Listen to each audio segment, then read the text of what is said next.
बयान पर बवाल हो गया है। डिंपल यादव को लेकर दिए गए बयान पर एनडीए के सांसदों ने प्रदर्शन किया है। इस पर डिंपल यादव ने भी निशाना साधा। डिंपल यादव ने कहा, अच्छा होता कि मणिपुर पर भी ऐसा ही प्रदर्शन किया जाता।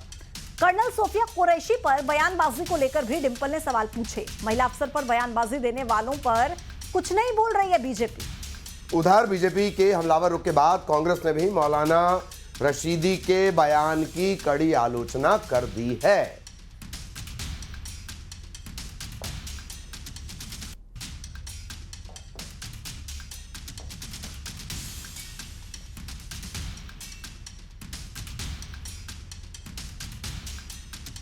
अच्छी बात है जो भी कार्रवाई हो रही है और सही है, अच्छी कार्रवाई एफआईआर हुई है तो अच्छी बात है। आपके समर्थन में प्रोटेस्ट किया था उनके अगेंस्ट महिलाओं। अगर अच्छा होता जब मणिपुर जैसी घटना हुई थी, जो सोशल मीडिया में जिस तरह के फुटेजेस आए थे, अगर इसी तरह वो प्रदर्शन करती मणिपुर घटना को लेके, महिलाओं के साथ खड़ी दिखाई देती, और जिस तरह हमारे भारत में जो अभी जो सिंदूर की जो ये पूरा जो ये लड़ाई छिड़ी, और जिस तरह से भारतीय जनता पार्टी के नेतागण, बड़े बड़े मंत्री, और वो आदमी जो बोल रहा है, मैं उसको याद दिला रहा हूँ, तुम कहाँ से पैदा हुए? तुम्हारा जन्मभूमि एक माँ की कोख है, एक महिला की। तेरे जन्मभूमि के खिलाफ तुम ऐसा बोल रहे हो। तेरे जन्मभूमि का मर्यादा नहीं करने वाले तुम कैसे? तुम आदमी भी हो। तो डिंपल यादव के अपमान को लेकर भोपाल से बीजेपी के विधायक रामेश्वर शर्मा का भी बड़ा बयान आया है। रामेश्वर शर्मा ने कहा कि मामला राजनीतिक नहीं है, हिंदू बहन बेटी के मान सम्मान की बात है और इस तरह की बयानबाजी बर्दाश्त नहीं की जाएगी।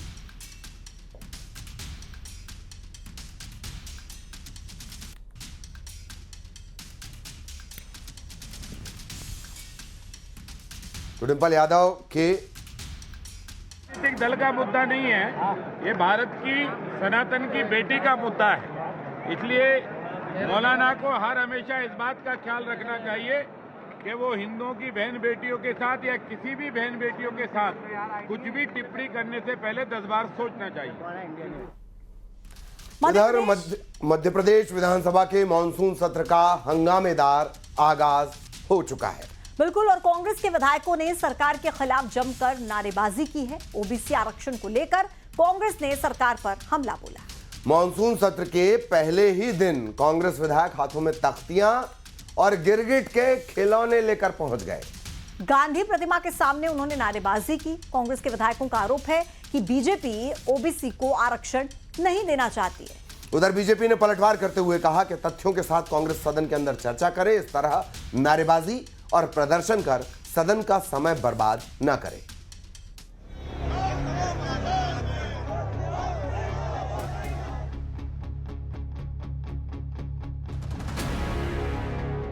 एमपी में विधानसभा के मॉनसून सत्र का आगाज हंगामेदार रहा। सत्र के पहले ही दिन कांग्रेस विधायकों ने ओबीसी आरक्षण पर जमकर हंगामा किया।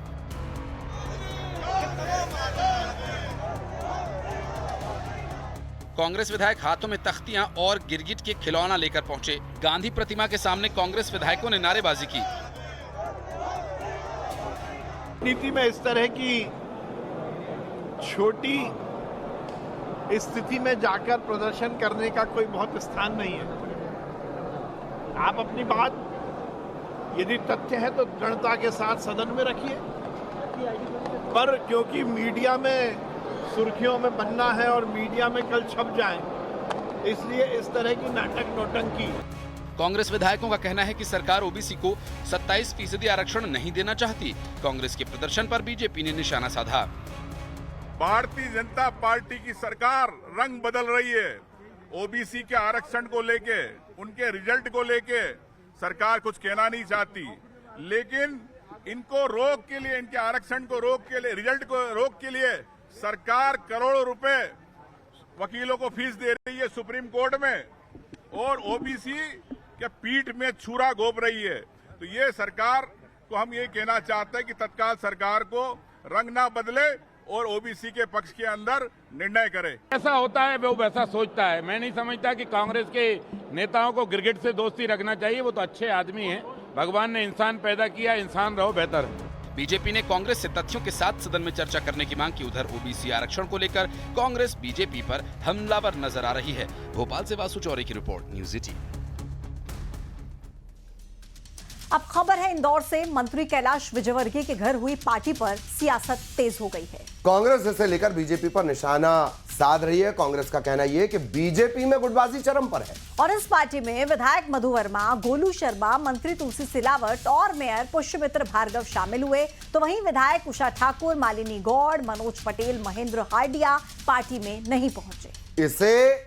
इसके चलते कांग्रेस को बीजेपी पर निशाना साधने का मौका मिल गया। आपको बता दें कि बीजेपी के नवनियुक्त प्रदेश अध्यक्ष हेमंत खंडेलवाल ने सभी पदाधिकारियों और नेताओं को परिवार की तरह लंच आयोजित करने के लिए कहा था। और कांग्रेस के आरोप पर अब बीजेपी भी पलटवार कर रही है। इंदौर में लंच पॉलिटिक्स तो की गई, लेकिन वहां रायता फैल गया। अनेक बीजेपी के विधायक और नेता उस लंच पॉलिटिक्स में शामिल नहीं हुए।